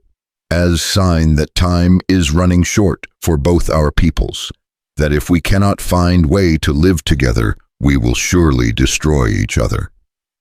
The sun climbed toward its zenith, and gradually the scattered conversations around the canyon began to fade as people prepared for the formal convening of council. Warriors checked their weapons, women gathered children close, and elders took their positions in the natural amphitheater. A deep drum began to beat its rhythm, echoing off the canyon walls like a great heartbeat. The sound seemed to come from the very stones themselves, and Elias felt it resonating in his chest, in his bones, connecting him to something primal and ancient that transcended the boundaries of race and culture. "Time," Takina said simply. They walked together toward the council circle, and Elias was acutely aware of how they must look to the assembled Apache, the tall white rancher in his worn work clothes, and the Apache woman who had chosen exile rather than submission. Every step felt weighted with significance, every breath a conscious choice to continue forward into uncertainty. The circle of elders parted to allow them passage, and they found themselves standing in the center of the amphitheater, surrounded by hundreds of watching faces. The silence was absolute, broken only by the whisper of wind through the canyon and the distant cry of that circling hawk. Gray Wolf, the eldest, rose slowly to his feet. When he spoke, his voice carried the authority of 9 decades and the weight of traditions older than memory. Council is called to hear words of one who was cast out, who now returns to challenge judgment of her people. His eyes fixed on Takina with the intensity of a hunting eagle. "Speak, daughter who forgot her place. Tell us why you think ancient laws should bend for your desires." Takina stepped forward, and Elias marveled at her composure. Here, surrounded by those who had declared her dead, to the people facing possible execution for her choices, she stood straight and proud as a warrior going into battle. "Elders, I come before you not to challenge ancient laws, but to ask if those laws still serve the people they were meant to protect." Her voice carried clearly through the amphitheater, reaching every ear. "I come to ask if survival itself might require new ways of thinking." "You speak of survival," Cloudwalker interjected, his scarred face twisted with anger. "Yet you live with enemy, share bed with killer of Apache children. How is this survival? This man has killed no Apache children. He has harmed no one of the people. He is white, that is enough. Is it?" Takina's voice rose to match his anger. "If we judge all whites by actions of some, must we not accept when they judge all Apache by actions of raiders and warriors? If we say all white men are enemies, how can we complain when they say all Apache are savages?" The logic of her argument sent a ripple of murmur through the assembled crowd. Even among the elders, Elias could see some faces showing uncertainty, as if her words had struck home. "You twist words like snake," Joseny snarled from his position near the council fire. "You seek to confuse elders with clever talk. I seek only truth, and truth is that this man found me dying in desert, gave me water when I was dying of thirst, food when I was starving, shelter when I had none. Takina's voice carried the ring of absolute conviction. He asked nothing in return, demanded nothing, took nothing by force. And you gave him nothing. The question came from White Dove, the old woman who had attended Takina's birth. You shared only his charity. I gave him my work, my partnership, my love, all freely given, freely received. Takina paused, and when she continued, her voice had softened. We found in each other what both had lost hope for future reason to build instead of merely survive. Pretty words, Grey Wolf said. But words are wind. What of deeds? What of duty to the people who raised you, taught you, gave you life itself? What duty did they show when they cast me out for refusing to be treated like property? The question cracked through the amphitheater like a whip. What loyalty did they offer when they left me to die in desert for choosing love over obligation? You were chosen by brother of your dead husband. Josani rose to his feet, his face flushed with rage. It was honor, not insult. Whose honor, mine or yours? Takina turned to face him directly, and Elias could see the years of suppressed anger finally finding voice. Was it honor to be claimed like horse to be ridden? Was it honor to be told my thoughts, my feelings, my choices meant nothing? Women have no choices, women obey, women serve. That is natural law, natural law. Takina's laugh was bitter as alkali water. Natural law says strong survive, weak die. Natural law says adapt or perish. What is natural about laws that waste strength of half the people? The exchange was growing heated, and Elias could see the council beginning to take sides. Some elders nodded at Josani's traditional stance, while others seemed thoughtful at Takina's challenging of accepted wisdom. Broken Arrow, the elder who had been friendly to Takina's marriage, rose slowly to his feet. Daughter, your words have truth in them, but you speak of changing ways that have guided the people since time of first fathers. You ask us to abandon wisdom of generations for your personal desires. I ask you to distinguish between wisdom and habit, between laws that protect people and laws that imprison them. Takina moved to the center of the circle, her voice reaching every corner of the amphitheater. I ask you to consider that perhaps the people need all their strength, men and women both, to survive what is coming. And what is coming? Cloudwalker demanded. You heard news this morning. White soldiers mass for war. Our young men die in raids that gain nothing but more enemies. Our people are pushed into smaller and smaller spaces, while white settlements spread like flood across the land. Her voice rose with passionate conviction. How long can we survive fighting war we cannot win? Then you counsel surrender. The accusation came from multiple voices, and Elias could see the crowd stirring with anger. I counsel survival. I counsel finding third path between surrender and destruction. Takina's voice cut through the rising murmur like a blade. I counsel learning to see individual whites as people, not just enemies, so that some among them might learn to see Apache as people too. And you think living with this man teaches such lessons? Grey Wolf asked, his ancient eyes studying Elias with penetrating intensity. I think it proves such lessons are possible. We have lived in peace, worked together, built something good that harms no one. Takina gestured toward Elias, including him in her argument. If Apache woman and white man can find way to share life without destroying each other, perhaps their peoples can too. Or perhaps, Josani sneered, you have simply become white man's whore, forgotten your people betrayed everything you were taught. The insult hung in the air like poison smoke, and Elias felt his temper flare. But before he could speak, Takina's voice cut through the tension like steel. I have forgotten nothing. I remember every lesson, every story, every song my grandmother taught me. I remember the taste of roasted mezcal, the feel of winter wind in the high mountains, the sound of children laughing around evening fires. Her voice carried a note of infinite sadness. I remember what it felt like to be part of something larger than myself, to belong to people who valued my strength instead of fearing it. The simple statement of loss struck the assembled crowd like a physical blow. Even Josiny seemed taken aback by the raw emotion in her words. "And yet you chose to leave all that behind," White Dove said gently.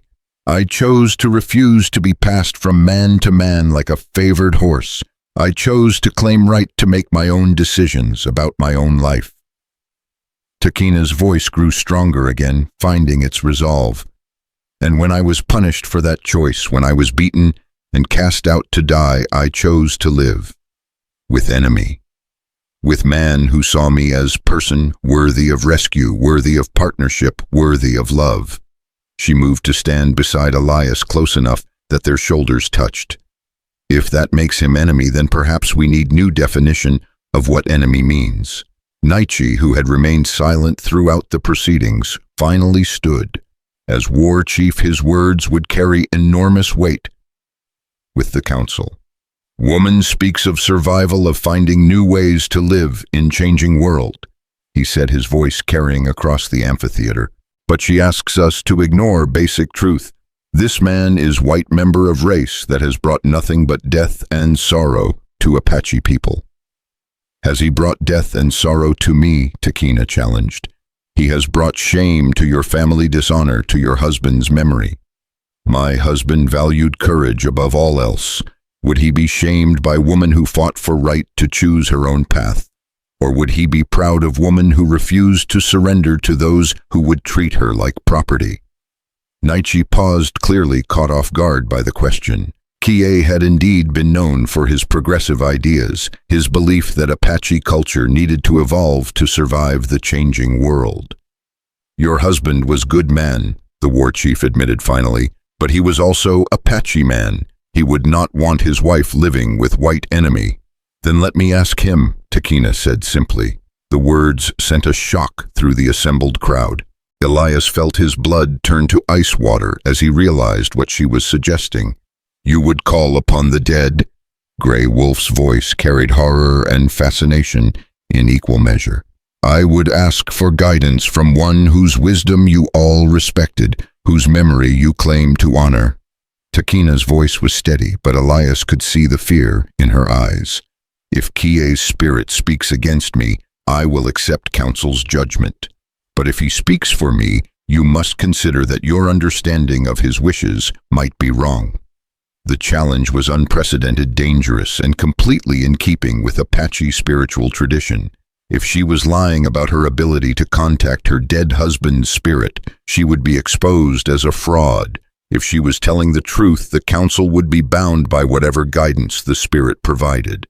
"This is madness," Josiny protested. "Women do not speak with spirits of warriors. Some women do," White Dove said quietly. "Some women are blessed with sight beyond the veil, with voices that can reach those who have crossed over." The old midwife's words carried weight, and Elias realized that Takina's spiritual abilities might not be unknown to some of the elders. Perhaps this had been part of what made her seem dangerous to traditional authorities, a woman who could claim direct access to spiritual guidance without male intermediation. "If council allows this," Grey Wolf said slowly, "and if the spirit speaks clearly, we will be bound by his words." "I understand," Takina replied, "and if he speaks against you, the penalty will be death for both of you." Elias felt his throat tighten. They had moved beyond the realm of political argument into something far more dangerous, a spiritual ordeal where failure meant not just exile, but execution. "We understand," he said, speaking for the first time since the trial had begun. Grey Wolf studied them both for a long moment, then nodded to the other elders. A hurried consultation took place in rapid Apache voices, rising and falling as arguments were made and countered. Finally, the eldest elder rose again. "Council agrees. Woman may call upon spirit of dead husband for guidance, but ritual must be done properly with all traditions observed." "How long to prepare?" Takina asked. "Sun sets soon. Ritual will be performed when darkness falls, when veil between worlds is thinnest." Grey Wolf's ancient eyes fixed on her with warning intensity. Use remaining time to prepare your heart, daughter. Spirit world does not tolerate lies or false purposes. As the council dispersed to prepare for the evening's ritual, Elias found himself walking beside Takina toward their small camp at the canyon's edge.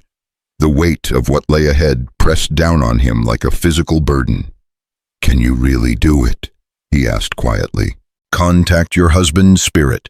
"I do not know. I have experienced things, heard voices, seen visions, but never by choice, never when I commanded it." She was quiet for a moment. Apache shamans spend years learning such skills. I am just woman who sometimes dreams true dreams. And if nothing happens, if no spirit comes, then we die, both of us, for my foolish pride and desperate gamble. They had reached their camp, but neither made any move to begin preparing food or settling for the night. The tension between them was palpable, the knowledge that they might not live to see another sunrise hanging over them like storm clouds. "I'm sorry," Elias said finally. "Sorry that loving me brought you to this." "Do not apologize for love," she replied fiercely. "Whatever happens tonight, whatever price we pay these weeks with you, have been worth it. You gave me back my life, my sense of worth, my hope for future. That is gift beyond price. Even if it gets us both killed. Even then." She moved into his arms and he held her close, feeling the warmth of her body against his chest, breathing in the scent of sage and sunlight that always seemed to cling to her hair. "I would rather die as woman who chose her own path than live as property passed between men." As the sun sank toward the canyon rim, painting the red stone walls with fire, they prepared for what might be their last night together. The ritual would begin at full darkness, and by dawn they would either be free to build the life they'd dreamed of, or they would be dead. But for now, for these few precious hours, they had each other. And perhaps, if the spirits were willing, and the dead could indeed speak to the living, they would have the voice of a man who had loved them both enough to guide them through the darkness ahead. The drumming began again as twilight deepened, echoing off the canyon walls like the heartbeat of the earth itself, calling the living and the dead to witness what would come. The fire at the center of the council circle blazed higher as darkness claimed the canyon, casting dancing shadows on the painted walls where ancient spirits seemed to writhe and move in the flickering light. The drumming had grown more complex, multiple rhythms weaving together like voices in conversation, calling across the veil between worlds with an urgency that made the very air throb with power. Takina knelt beside the flames, her face painted with white clay and red ochre in patterns White Dove had applied with trembling fingers. The old midwife had spoken in whispers as she worked her voice, carrying prayers in the old tongue words that predated the coming of horses and rifles and the endless war that had consumed their people. "The spirits grow restless," White Dove murmured as she completed the ritual markings. "They know something momentous approaches, something that will reshape the paths of the living." Around the circle, the assembled Apache sat in absolute silence, their faces grave with the knowledge that they were about to witness something that had not been attempted in living memory. Even the children were still sensing the weight of the moment, though they might not understand its full significance. Elias sat with the other observers close enough to see the tension in Takina's shoulders, the way her hands trembled slightly as she prepared the sacred herbs that would help carry her voice across the boundaries of death. He had wanted to be closer to offer what comfort he could, but the ritual required her to face this trial alone. Grey Wolf rose slowly, his ancient bones creaking like old leather. In his hands, he held a bundle wrapped in doeskin, sacred objects that had been used in ceremonies since his grandfather's time, tools for speaking with those who had crossed over to the Shadowlands. "Daughter," he said, his voice carrying across the amphitheater with ceremonial gravity, "you have asked to speak with the spirit of your dead husband. Council has agreed to allow this, but know that the spirits will not be commanded. They come if they choose, speak if they will. If Kie does not answer your call, it may mean he has found peace in the afterlife, and does not wish to be disturbed, or it may mean your claim to spiritual sight is false." "I understand, grandfather," Takina replied, using the formal address for an elder. "I do not seek to command the spirits, only to ask for guidance from one whose wisdom was respected in life. And if he speaks against you, if his spirit condemns your choices, then I will accept judgment and face whatever punishment council decrees." Grey Wolf nodded and began to unwrap the sacred bundle. From within came objects Elias couldn't identify: carved stones, bundles of dried plants, a rattle made from what looked like a human skull. The eldest elder arranged these items around the fire in patterns that seemed to follow some ancient logic, each placement accompanied by muttered prayers. "The path between worlds is opened," he announced finally. "Let the woman speak to the dead."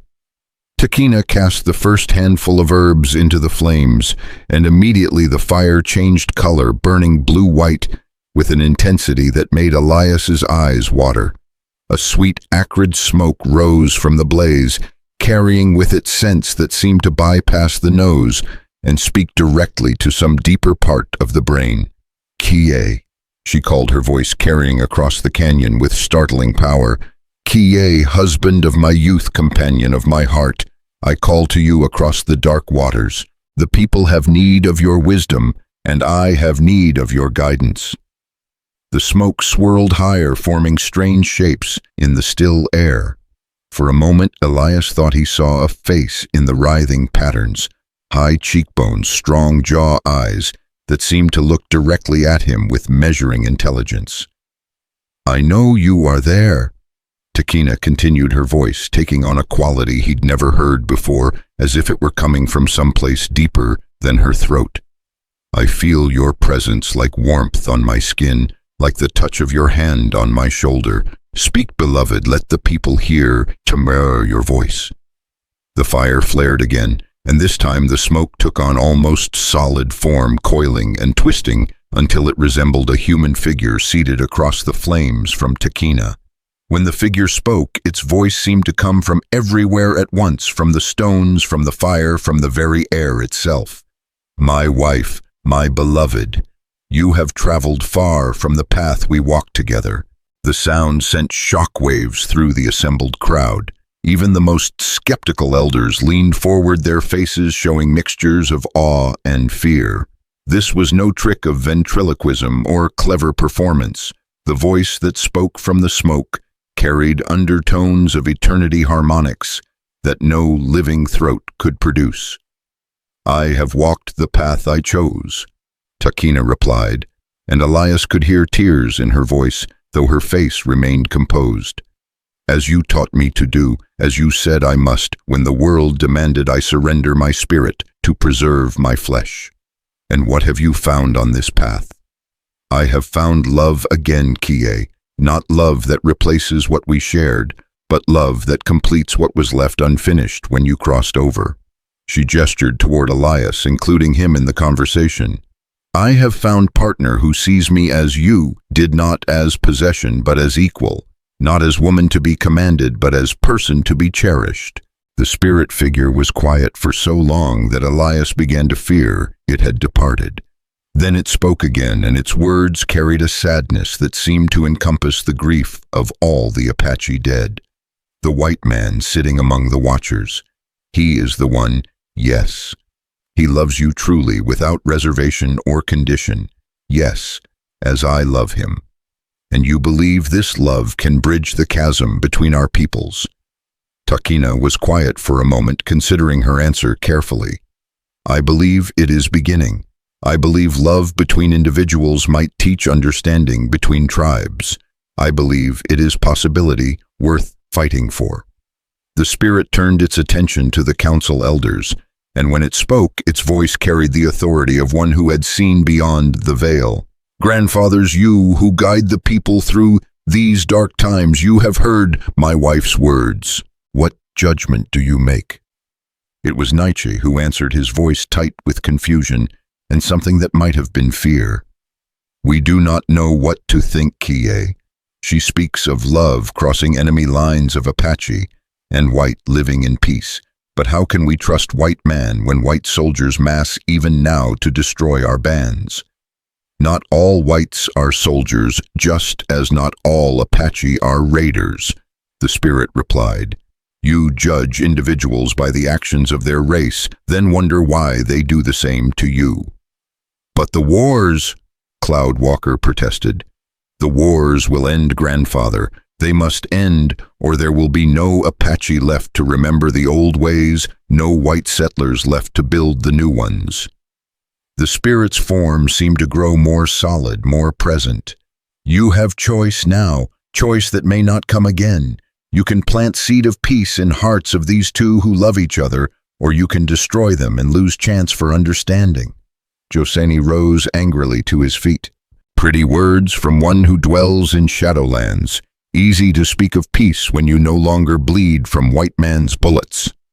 The temperature in the canyon seemed to drop 10 degrees, and the fire burned suddenly brighter. When the spirit spoke again, its voice carried the crack of thunder. You dare question me, brother of my blood, you who would claim my wife like property, who would force her to your bed against her will. Joseni stepped backward as if physically struck.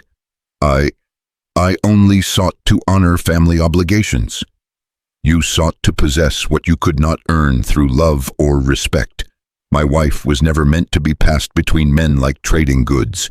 She was meant to choose her own path, to use the strength I saw in her when first we met. The rebuke sent ripples of shocked murmur through the watching crowd. Even in death, Kie's spiritual authority was undimmed, and his condemnation of Josenai's motives struck home with devastating accuracy. Then you approve of her choice? Grey Wolf asked, his ancient voice barely above a whisper. I approve of her courage in making choice at all, when easier path would have been submission. The spirit turned back to Takina, and its voice softened with infinite tenderness. You have honored what we built together, beloved. You have not forgotten our dreams of world where Apache and white might live without destroying each other. I remember everything, she whispered. Every word, every hope, every vision of future where children of all colors might play together without fear. Then you understand why you must live, why you must both live and build the bridge we dreamed of. The spirit began to fade, its form becoming less distinct as the sacred herbs burned lower in the fire, but its voice remained clear, carrying final words that would echo in memory long after the flames died. Council of my people, I speak to you with voice of all the Apache dead. We who have crossed over see what you cannot, the shape of things to come, the price of choices made tonight. If you destroy these two who dare to love across the boundaries of race and war, you destroy hope itself. If you let them live, if you bless their union instead of cursing it, you plant seed that may grow into peace our children's children will thank you for. And if we are wrong, Naichi asked, if love is not enough to bridge such chasms, then you are no worse off than before. But if you are right, if love can teach understanding, if individual hearts can change the fate of nations. The spirit's voice was almost gone now, fading like smoke on the wind. Then you will have given both our people's gift beyond price.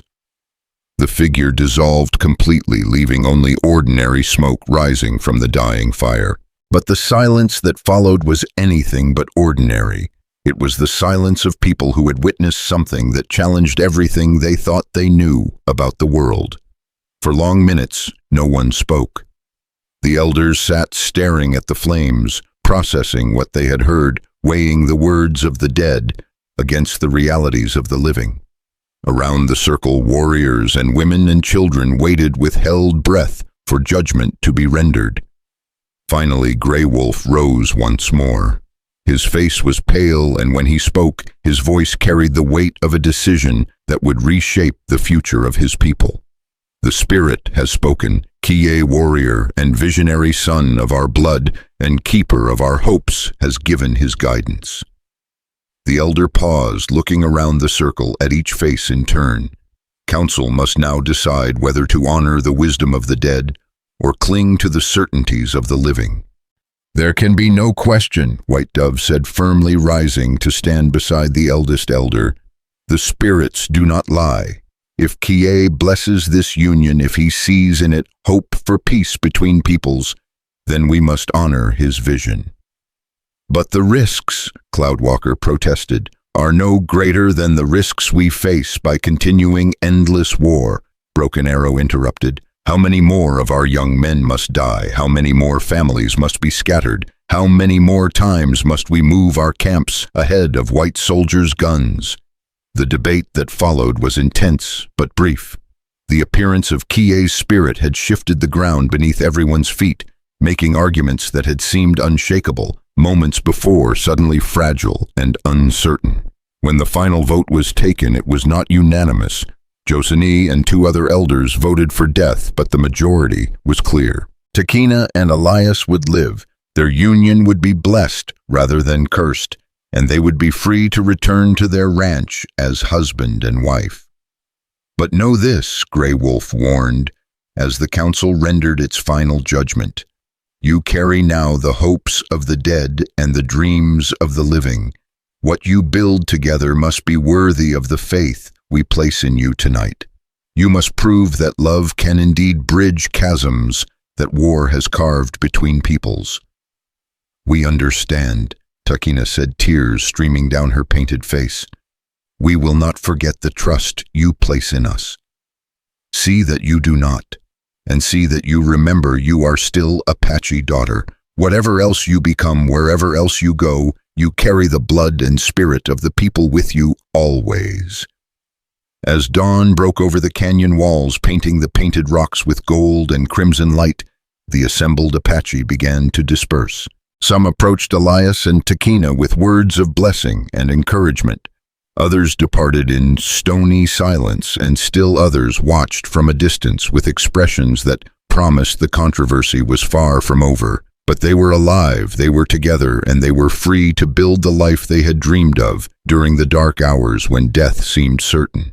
The ride back to the ranch took 2 days, and it was a journey that felt like traveling between worlds. Behind them lay the canyon of painted rocks, the ancient ways and the weight of traditions older than memory. Ahead lay their small oasis in the desert, their chance to prove that the Spirit's words had been more than wishful thinking. Do you think we can do it? Elias asked, as they made camp on their final night of travel. Build something worthy of all those expectations. I think we must try, Takina replied, staring up at the stars scattered across the endless sky. Not just for ourselves, but for all those who will come after. Apache children who might grow up knowing whites as neighbors instead of enemies. White children who might learn that Apache are people instead of demons. It's a big dream for 2 people to carry. All great changes begin with 2 people deciding to see world differently.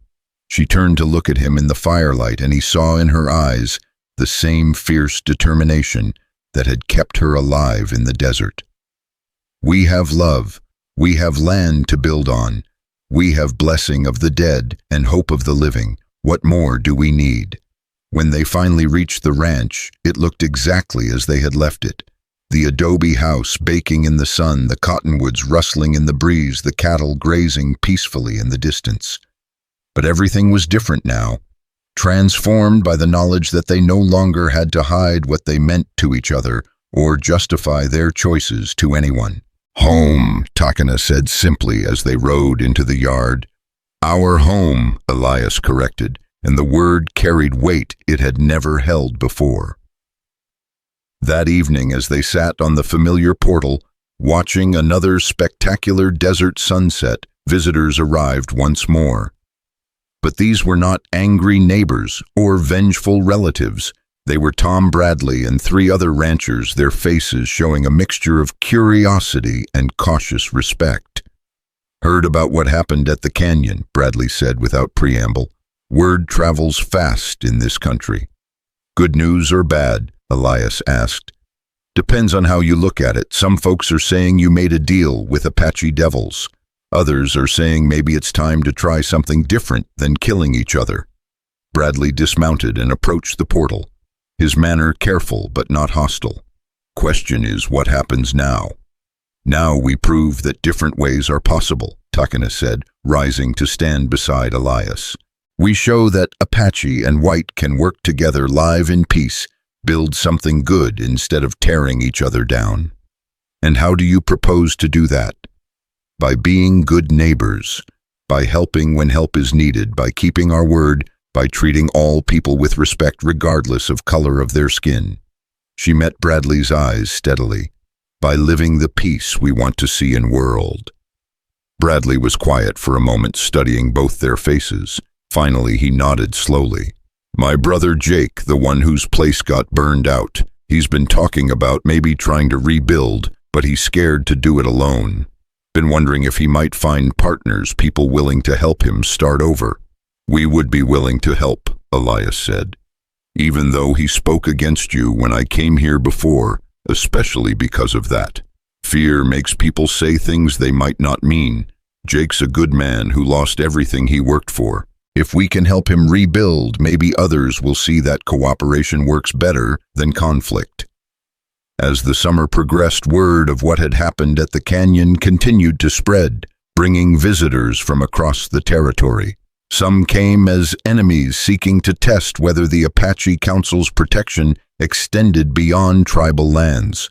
Others came as curiosity seekers, drawn by stories of the white rancher and Apache woman who had defied every convention to build a life together. But increasingly they came as neighbors seeking help, advice, or simply the example of two people who had found a way to live in peace when peace seemed impossible. Jake Bradley was the first to accept their offer of assistance, arriving with a wagon full of supplies and a determination to rebuild what the raiders had destroyed. Working together, the three of them raised a new house, dug a well, and fenced pasture for the cattle Jake hoped to buy with what little money he had saved. Funny thing, Jake said one evening as they sat around a campfire sharing a meal after a long day of construction work. I spent so much time being afraid of Apache, I never stopped to think that maybe some of them were just people trying to get by, same as me. Fear is natural, Takina replied, stirring the stew she'd prepared over the open flames. But fear that never questions itself becomes something else. Hatred, prejudice, excuse for cruelty. Better to be afraid and still willing to learn than to be certain and learn nothing at all. Other neighbors followed Jake's example. Mary Hutchins, a widow trying to manage her late husband's spread alone, came seeking advice on dealing with drought. The Morrison family, newcomers from Kansas, wanted guidance on which crops might grow in the desert soil. Even Pete Garrison, the hothead who'd nearly started a shooting war at their first confrontation, eventually swallowed his pride and asked for help, tracking cattle thieves who'd been hitting spreads throughout the valley.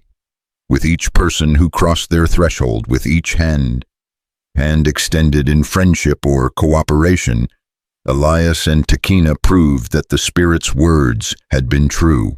Love could indeed bridge chasms that war had carved between peoples, but it required constant work, endless patience, and the courage to see each person as an individual rather than a representative of their race. The changes weren't limited to their white neighbors. Apache visitors began arriving as well, drawn by stories of Takina's successful challenge to the council, and curious about this white man who'd won acceptance from the spirits themselves. Some came openly, others slipped in during the darkness of night, but all carried questions about whether there might truly be alternatives to endless warfare. "Is it really possible?" asked a young warrior named Besh, who'd arrived one evening with wounds from a recent skirmish with army patrols. "Can Apache and White live together without one destroying the other?" "Look around you," Takina replied as she cleaned and bandaged his injuries. "What do you see?" "I see Apache woman living with white man." "Look deeper. What do you see?" Besh studied the ranch, the thriving garden where Apache medicinal plants grew, alongside white vegetables, the corral where horses, bearing both Apache and white brands, grazed, together the house where weapons of both cultures hung side by side above the fireplace. "I see fusion, old ways and new ways finding ways to exist together." Exactly. Not Apache becoming white, not white becoming Apache, but both learning from each other, both becoming something new and stronger. Takina finished tying off his bandage and sat back on her heels. That is what is possible if people choose cooperation over conflict. As autumn painted the desert in shades of gold and crimson, Elias and Takina received news that would test everything they'd built. Colonel Morrison of the 8th Cavalry had been ordered to conduct a major campaign against Apache bands with authorization to use whatever force necessary to bring them onto reservations. They're planning to hit the winter camps. The messenger, one of Bradley's ranch hands, reported breathlessly. Whole regiments are massing at Fort Lowell. Word is they mean to end the Apache problem once and for all. The news sent shockwaves through the small community that had grown up around their ranch. All the progress they'd made, all the bridges they'd built, would mean nothing if the army launched a campaign of extermination against Takina's people. We have to do something, Jake Bradley said, as the neighbors gathered at the ranch to discuss the crisis. Can't just sit here and let them start a war that'll destroy everything we've worked for. What can we do? Mary Hutchins asked. We're just ranchers and farmers. The army doesn't listen to people like us. Maybe they don't, Elias said slowly, an idea beginning to form in his mind. But they might listen to someone else. Who? The territorial governor. The men in Washington who set policy. He looked around the circle of faces, seeing hope beginning to kindle in their eyes. What if we could show them that there's another way? What if we could prove that Apache and whites can live together peacefully? How? By telling our story, all our stories. He gestured toward the assembled neighbors, white ranchers and Apache visitors, people who'd learned to see past old prejudices and ancient fears. By showing them that we've already built the peace they say is impossible. The campaign that followed was unlike anything the territory had ever seen. Letters flooded into government offices from ranchers and farmers testifying to the character of their Apache neighbors. Newspaper articles appeared describing the peaceful community that had grown up around Elias and Takina's ranch. Even some army officers, tired of endless warfare and skeptical of campaigns that seemed to create more problems than they solved, began to question whether there might be better approaches to the Apache problem. The breakthrough came when Takina herself traveled to the territorial capital, accompanied by a delegation of white neighbors who vouched for her character and testified to the possibility of peaceful coexistence. Her speech to the territorial legislature became legendary, a masterpiece of logic, passion, and moral clarity that left even her enemies struggling to refute her arguments.